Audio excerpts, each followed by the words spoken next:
आपने मेहनत करके अपना डेटा तो तैयार कर लिया, लेकिन जब प्रिंट आउट की बारी आए तो आपका प्रिंट इतना इंफॉर्मेटिव नहीं दिख रहा है, इतना अपीलिंग नहीं दिख रहा है।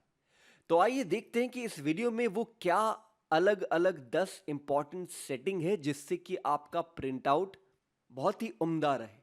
सबसे पहले डेटा की तरफ ले चलता हूं। आपके पास करीब करीब 1000 लाइन का एक डेटा है और इसमें 12 कॉलम बसे हैं।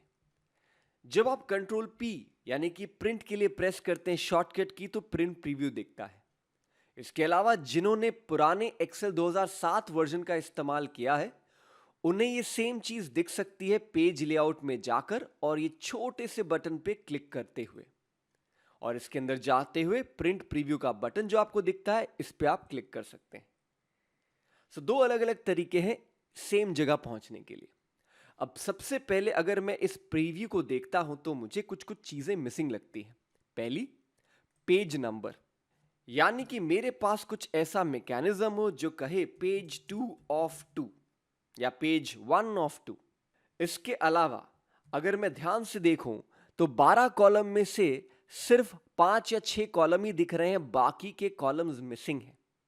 नेक्स्ट, अगर मैं चाहूं तो एक लोगो मेरे पास यहां पे आ जाना चाहिए जो कि हर पेज पे प्रिंट आउट होता दिखे। ऐसे बहुत सारे छोटे छोटे सेटिंग्स हैं जिसके बारे में मैं बात करूंगा एक एक करके। इनफैक्ट जब आप देखोगे, ये जब स्क्रॉल करते हुए अगले पेज पे जाता हूं तो आपको हेडिंग भी ठीक ढंग से नहीं दिख रहा है। तो मैं एक कदम पीछे लेता हूं। सबसे पहले इस छोटे से बटन पे क्लिक करता हूं जो कि पेज सेटअप के अंदर बैठा है। जाता हूं शीट के टैब में, कहता हूं रोज टू रिपीट एट टॉप और इस पूरे ग्रे सेल को मैं चूज कर लेता हूं। यह है मेरा पहला स्टेप। इसका मतलब यह है कि जो ग्रे सेल में डेटा है वो हर पेज के शुरुआत में प्रिंट जरूर होगा। अब अगर मैं प्रिंट प्रीव्यू करूं तो हो सकता है मुझे सारा डेटा ना दिखे, बट एक चीज जरूर दिख रहा है कि हेडिंग हर पेज में मौजूद है। इसके अलावा एक बार ट्राई करता हूं कि क्या मैं लैंडस्केप ओरिएंटेशन इस्तेमाल कर सकता हूं। ऐसा करने से आपका प्रिंट आउट है वो ड्राइंग पेपर जैसा दिखेगा, यानी कि हॉरिजॉन्टल। फिर भी अगर देखा जाए तो मुझे सारे के सारे डेटा यहां नहीं दिख रहे हैं। तो आइए देखते हैं वो कैसा तरीका है जिसके जरिए हम काम कर सकते हैं। पेज सेटअप में आते हैं और यहां कहने की कोशिश करते हैं कि फिट टू 1 पेज वाइड, यानी कि 12 के 12 कॉलम एक ही विड्थ में दिखाए। लेंथ वाइज आप चाहें तो 30 पन्ने या 20 पन्ने का इस्तेमाल कर सकते हैं। ओके, ऐसा करने से मैं देखता हूं कि मेरे 12 के 12 कॉलम यहां मौजूद हैं। Total 22 pages.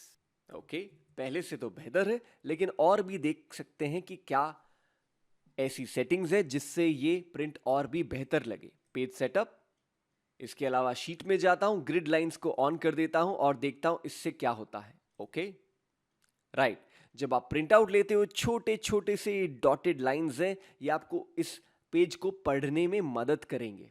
वापस पेज सेटअप जाता हूं, इस बार हेडर फुटर की तरफ इशारा करते हुए कस्टम फुटर में जाता हूं।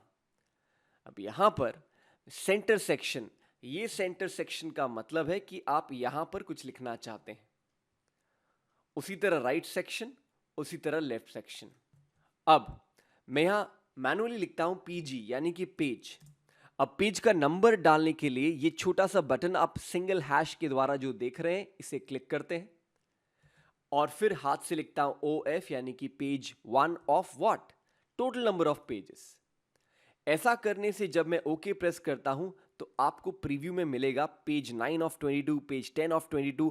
और जब आप प्रिंट आउट लेते हो तो ये आपको ट्रैक रखने में मदद करता है। ये तो थे कुछ इंपॉर्टेंट बेसिक सेटिंग्स। एक लेवल पीछे जाता हूं। इस बार मैं आपको दिखाना चाहता हूं कि प्रिंट कैसा होगा। ये आप चाहें तो व्यू टैब के अंदर पेज ब्रेक प्रीव्यू से भी देख सकते हैं। ये जो रेड डॉटेड लाइन है ये बता रहा है कि अगला पेज इसके बाद है, page 2, page 3, page 4 and so on. चाहें तो आप वापस नॉर्मल में लौट सकते हैं। आइए देखते हैं हमने क्या क्या डिस्कस किया अभी तक। हमने देखा basics of page break preview and normal. Next हमने ये देखा फिट टू कैसे इस्तेमाल करें। इसका मतलब ये है कि जब आप प्रिंट सेटिंग्स में गए थे तो fit to print 1 page wide by 30 pages tall, ये था स्केलिंग। लैंडस्केप और पोर्ट्रेट नो आपने देख ही लिया है। ग्रिड लाइंस को कैसे एक्टिवेट करना है, rows to repeat at top, customize footer कैसे लिखें, इसके बारे में थोड़ा और डिस्कस करूंगा। तो आइए एक बार आ जाते हैं व्यू में और क्लिक करते हैं पेज लेआउट। पेज लेआउट वो फॉर्मेट की सेटिंग्स है, यानी कि वो लेआउट है जहां पर मैं देख सकता हूं कि मेरा प्रिंट कैसा लगेगा।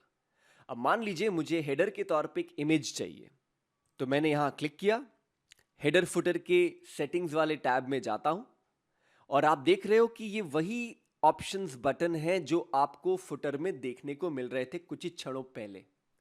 फिलहाल के लिए मैं चले जाता हूं पिक्चर में। अब चाहे तो आप इमेज सर्च कर सकते हैं या अपनी कंप्यूटर में बैठे किसी लोगो को चूज कर सकते हैं। फिलहाल के लिए मैं यहां पे सिर्फ एक्सेल लिखता हूं, एंटर प्रेस करता हूं ताकि बिंग सर्च इंजन एक्सेल के लोगो को सर्च करना स्टार्ट करे। मान लीजिए पहला है, मैंने सिलेक्ट किया है और इंसर्ट किया है। अब मजे की बात यह है जब आप बाहर क्लिक करते हैं तो ऐसा लगता है कि पूरे शीट में लोगों की इमेज फैल चुकी है। तो मैं वापस से उसी कॉर्नर पे जाता हूं जहां पिक्चर का टैग था। इसके बाद मैं चला जाता हूं पिक्चर फॉर्मेट में और वहां पर जाने के बाद मैं कहूंगा कि जो परसेंटेज है हाइट उसे आप 10% कर दें। ऐसा करने पर विड्थ भी अपने आप चेंज हो जाएगा और जैसे ही मैंने ओके किया ये इमेज बन गया छोटा। इसे और छोटा करने के लिए वापस फॉर्मेट पिक्चर में जाकर लिख दीजिएगा, मान लीजिए 5% एंड आपका काम हो जाना चाहिए। तो हर पेज में ये इमेज आपको जरूर मिलेगा। वापस व्यू टैब में जाने के बाद नॉर्मल व्यू ले लेता हूं। तो अभी भी हमने देखा पेज लेआउट के जरिए आप कैसे लोगोस को ऐड कर सकते हैं। नेक्स्ट, मान लीजिए आपने पेज ब्रेक प्रीव्यू के जरिए देखना चाहा कि प्रिंट आउट कैसा होगा। आपने कंट्रोल पी किया, पेज सेटअप में भी गए और आपने कहा fit to 2 pages wide by 30 pages tall, यानी कि अब आपको और भी बड़े अक्षर दिखेंगे क्योंकि आपने कह दिया है कि जो 12 कॉलम्स है वो 2 अलग अलग पेजेस विड्थ में आए।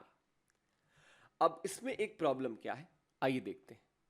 मैंने एस्केप करना है और ये देखता हूं कि ये जो ब्लू डॉटेड लाइंस हैं ये दर्शा रहे हैं कि मेरे 2 पेज के प्रिंट आउट कैसे होंगे।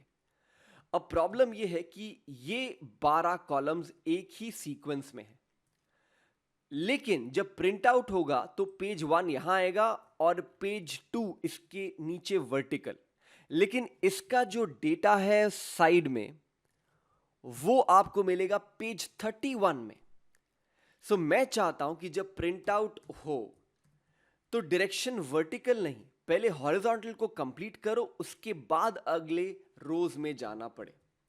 इसके लिए वापस दोबारा मैं चला जाता हूं पेज लेआउट के पेज सेटअप में, शीट टैब के अंदर कह देता हूं ओवर देन डाउन। इसका फायदा आपको तब मिलेगा जब आपके पास बहुत सारे पेजेस है प्रिंट के लिए और प्रिंटर के सामने आप खड़े हैं, आपको दोबारा उससे रीऑर्गेनाइज नहीं करना पड़ेगा और ओके कर सकते हैं। तो ये आपको दर्शा भी रहा है कि पेज 1 पहले होगा और फिर पेज 2 होगा। तो इसी के बारे में मैं बता रहा था कि आप पेज ऑर्डर डिसाइड कर सकते हैं। अब आता हूं सेकेंड शीट पे। मान लीजिए छोटा सा कैलकुलेशन मॉडल है, इसको आपने प्रिंट लेना है। आपने कंट्रोल पी प्रेस किया है, लेकिन मुझे फॉर्मूलाज नहीं दिख रहे। तो मैं क्या करता हूं, जैसा पिक्चर में दिखाया गया मैं वो शॉर्टकट की पहले प्रेस करूंगा, कंट्रोल एंड टिल्ट की। इससे सारे फॉर्मूलाज दिखने लग गए। अब मैं कंट्रोल पी करता हूं तो देखता हूं कि यस, अगर मैं लैंडस्केप मोड पे इसे दिखाना चाहूं तो दिखा सकता हूं और पेज सेटअप में कह भी सकता हूं fit to 1 page by 1 page, जो करना है एक ही पेज में करो। लेकिन ये सेल रेफरेंसेस का कोई मतलब नहीं है अगर मैं यहां पे रो नंबर या ऊपर में कॉलम नंबर रेफर करूं। तो इसलिए पेज सेटअप में जाता हूं और शीट टैब में लिख देता हूं row and column headings. Okay, ऐसा करने से जब आप प्रिंट आउट लोगे तो सामने वाला समझ सकता है कि कौन सा रो कहां किस फॉर्मूला में रेफर्ड है। एक बार ये जब आपका काम हो गया है, आप वापस से अपने डेटा में जाकर सेम शॉर्टकट की दोबारा प्रेस कर सकते हैं टू रिटर्न टू नॉर्मल। तो ये था trick show all formulas row and column headings. जो सबसे आसान है वो है मार्जिन। तो जब भी आप प्रिंट आउट लें, ऐसे छोटे छोटे आइकन्स आपको बॉटम राइट कॉर्नर पे मिलेंगे, जिसे मैंने एरो से पॉइंट करने की कोशिश की है। अब जब मैं मार्जिन पे क्लिक करता हूं तो मैं मार्जिन को कम या ज्यादा जरूर कर सकता हूं। आप चाहें तो प्रिंट एंटायर वर्कबुक भी कर सकते हैं। अगर आपके पास 5 शीट है इस वर्कबुक में, सब के सब प्रिंट हो जाएंगे। तो मेरे कुछ फेवरेट फीचर्स यही है कि किस तरह ग्रिड लाइंस को एक्टिवेट करें, किस तरह फुटर में पेज 1 ऑफ 58 या पेज 1 ऑफ 10 लिखें, लोगो कैसे ऐड करें, और ये हेडिंग्स हमेशा आपके हर पेज पर प्रिंट आउट होना चाहिए। तो ये थे प्रिंट सेटिंग्स के कुछ नुस्खे। जरूर इस्तेमाल करें अगले बार जब आप प्रिंट आउट के लिए आगे बढ़ें।